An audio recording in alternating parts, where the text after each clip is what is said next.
Pernah gak sih kamu ngerasa capek banget jadi orang baik? Selalu bilang iya, padahal hati kecilmu teriak nggak mau. Selalu ngalah, padahal kamu juga lagi nggak baik-baik aja. Selalu nahan kesel, takut orang lain sakit hati, sampai akhirnya kamu sendiri yang hancur dari dalam. Kalau kamu ngerasa relate, video ini buat kamu. Karena hari ini kita akan bahas satu hal penting. Gimana caranya mengelola emosi dengan sehat tanpa harus menyakiti orang lain, tapi juga tanpa harus menyakiti diri sendiri. Yuk, kita mulai. Coba jujur sama diri sendiri.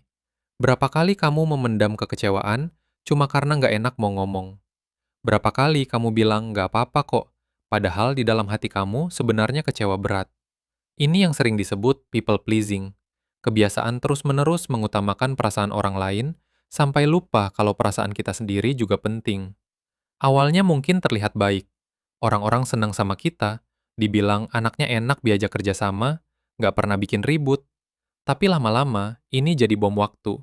Emosi yang dipendam terus-menerus nggak akan hilang begitu saja. Dia akan menumpuk. Dan kalau sudah penuh, dia bisa meledak di waktu yang nggak tepat.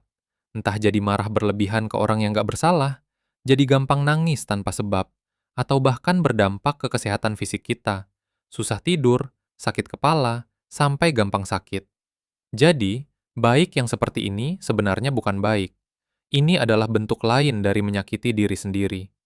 Pertanyaannya sekarang, kenapa sih kita susah banget menolak atau mengungkapkan perasaan yang sebenarnya? Biasanya, ini berakar dari rasa takut. Takut dibenci, takut dianggap egois, takut hubungan jadi rusak, takut dianggap nggak baik kalau kita menyuarakan kebutuhan sendiri. Banyak dari kita tumbuh dengan keyakinan bahwa nilai diri kita ditentukan dari seberapa banyak kita bisa menyenangkan orang lain.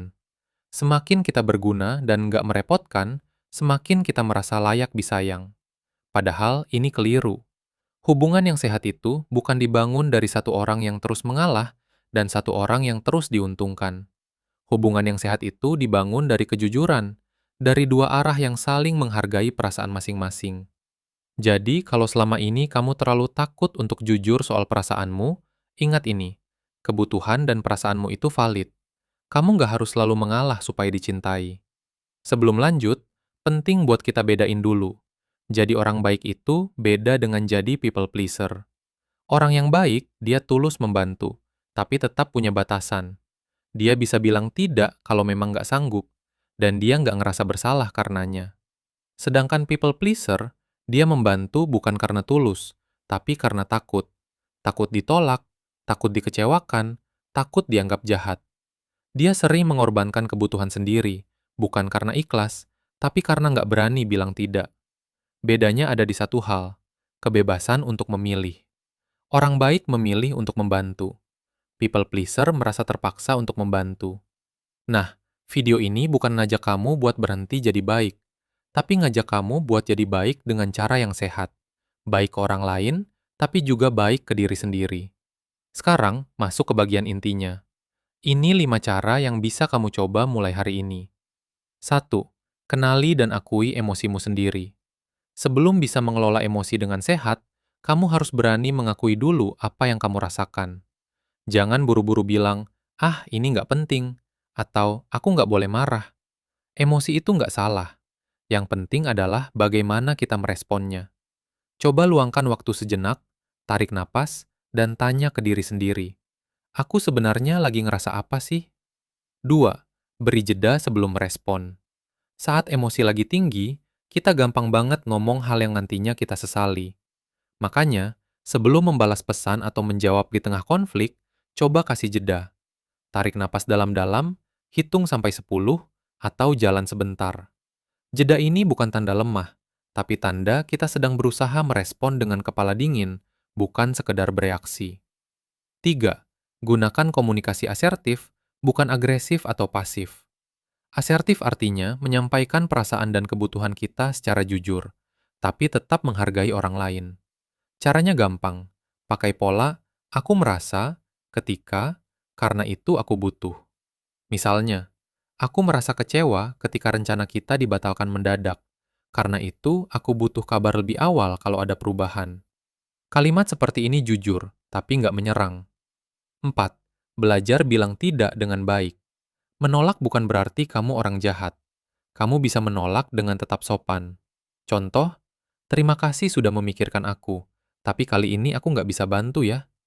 Kamu nggak wajib memberikan alasan panjang lebar. Cukup jujur dan tegas, tanpa harus merasa bersalah berlebihan. 5. Tetapkan batasan atau boundaries dalam hubungan. Batasan itu bukan tembok yang memutus hubungan, tapi pagar yang menjaga hubungan tetap sehat. Kamu berhak menentukan sejauh mana orang lain boleh memperlakukanmu. Kalau ada yang melewati batas itu, kamu berhak bicara, bukan hanya diam dan menahan sakit hati sendirian. 5 hal ini memang nggak instan. Butuh latihan, butuh keberanian, dan kadang butuh waktu untuk terbiasa. Tapi setiap kali kamu mencobanya, kamu sedang belajar untuk menghargai dirimu sendiri, tanpa harus menjadi kasar ke orang lain. Jadi, mengelola emosi dengan sehat itu bukan berarti kamu harus memendam semuanya demi terlihat baik. Dan itu juga bukan berarti kamu harus meledak-ledak supaya didengar. Ada jalan tengah, jujur pada perasaan sendiri, sekaligus tetap menghargai perasaan orang lain. Ingat, kamu boleh baik, tapi kamu nggak wajib jadi orang baik yang terus-menerus mengorbankan diri sendiri. Karena versi terbaik dari kebaikan itu adalah kebaikan yang juga kamu berikan untuk dirimu sendiri.